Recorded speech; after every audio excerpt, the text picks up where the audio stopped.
Hey everybody, what's up and welcome back. If you're new here, I'm Liz, your host here at Crimes Untold. I know this is going to be a little bit different as opposed to the video you're going to be watching, but I didn't film an intro. So like I just said, I am Liz, your host here at Crimes Untold, and today we're going to be talking about more unidentifieds that have been identified in 2023.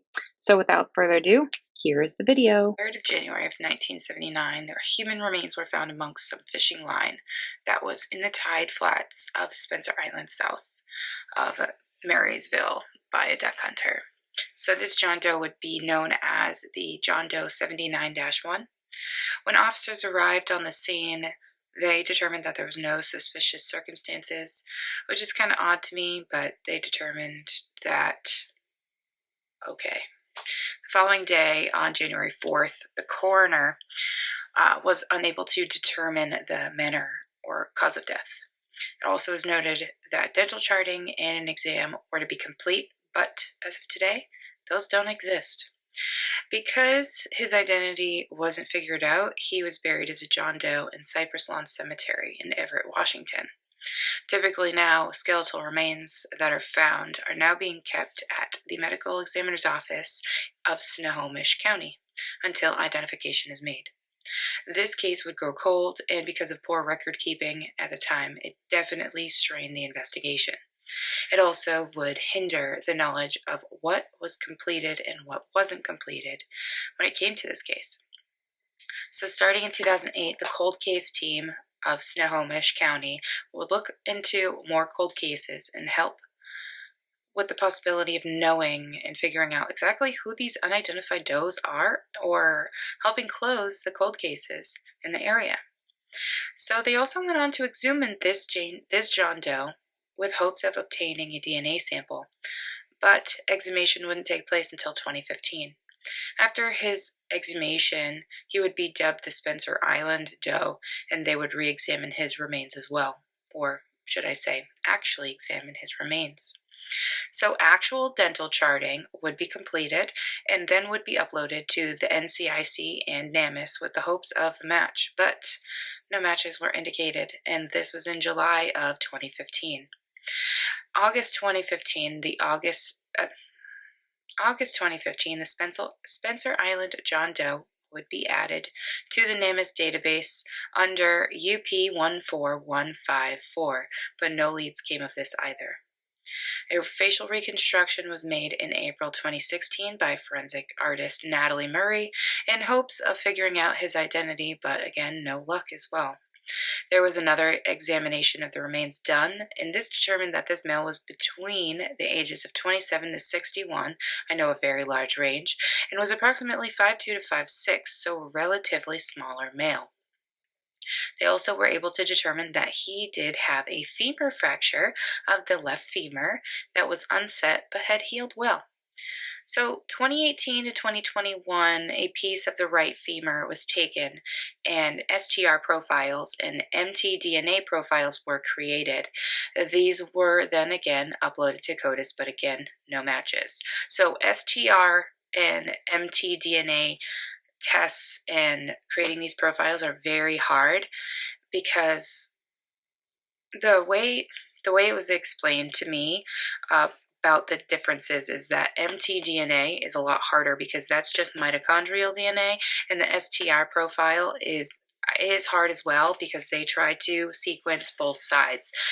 At least with the mtDNA, granted it's the more expensive one out of the two, you get a full-on mitochondrial hit because of mitochondrial DNAs from your mother. So can be more of it at times, but some places prefer STR DNA, some places prefer mtDNA profiles, but it just depends on who's running the test and what will work better for them. So these were uploaded to CODIS, but again, no matches were made. So Othram would then be asked to help with this case. So what they did in May of 2021 is they completed their own DNA extraction and developed a DNA profile. So that way they had their own set. The previous companies that did their own tests, they have their set. So just in case Othram's not able to complete their own DNA profile, they could potentially use the other companies. So in May, after this led to them figuring out that the Spencer Island John Doe was that of 29-year-old Gary Lee Haney, who went missing in the late 70s in Everett, Washington. This public identification of Gary Lee Haney was made public on February 10th of 2023. So it was announced on January 27th of 2023 in Inez, Kentucky, that the remains of Ruville Hale were laid to rest. So the weird thing about him is that Ruville was last seen on July 3rd of 1990 at the Painesville Health Care Center in Kentucky. At the time of his disappearance, he was known to have had an abundance of health issues, which untimely and ultimately could have explained as to why he went missing or how he went missing, but nobody ever knew, especially his wife and his children. So in March of 2022, there was a car found in Dewey Lake, and inside were a set of skeletal remains.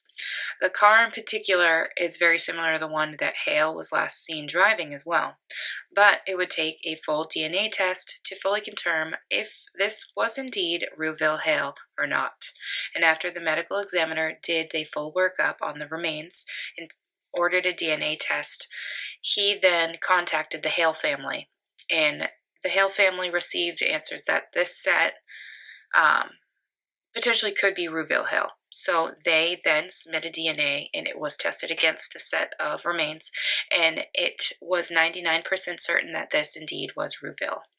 So the Hale family finally had some closure when it came to the disappearance of their loved one. So on June 26, 2001, Karen Moore was last seen driving a 1999 white Saturn sedan with her inside.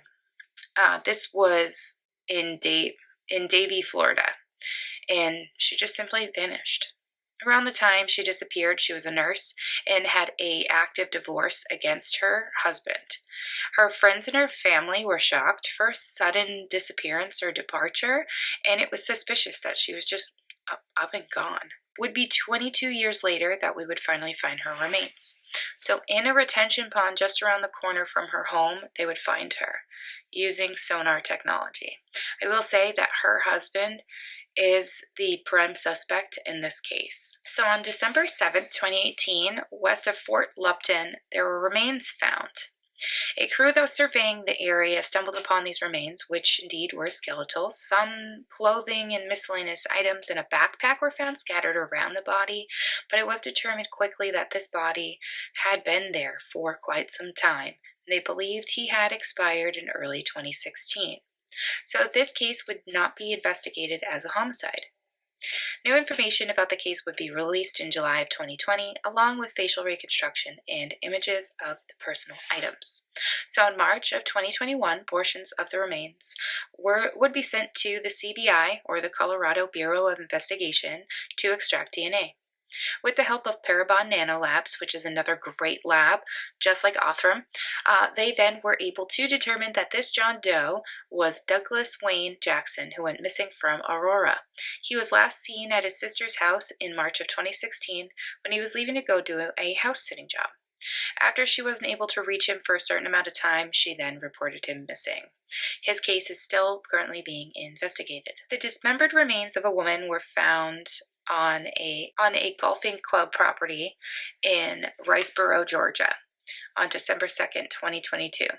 So the remains were determined to be that of a woman with brown eyes and brown hair.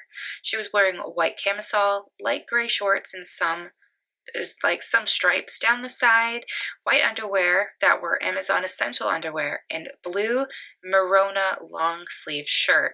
So this Jane Doe would be identified as Mindy Mabane Kasotsis on May 11th of 2023. Her husband, Nicholas James Kasotsis, was arrested for her murder. So the Georgia Bureau of Investigation used DNA to help further the identification and would ask for a comparison from her family members. This would prove the match, thus giving us a positive identification. So Mr. Kasotsis was charged with the felony murder, malice murder, tampering with evidence, and removal of body parts from the scene of death or dismemberment, and aggravated assault on May 12th, so just the day after. Currently, he is in the Lancaster County prison awaiting extradition to Georgia in connection to the death of his wife. So that, my friends, is today's cases of unidentifieds that have been identified in 2023. I hope you guys enjoyed, and I will see you guys in my next video.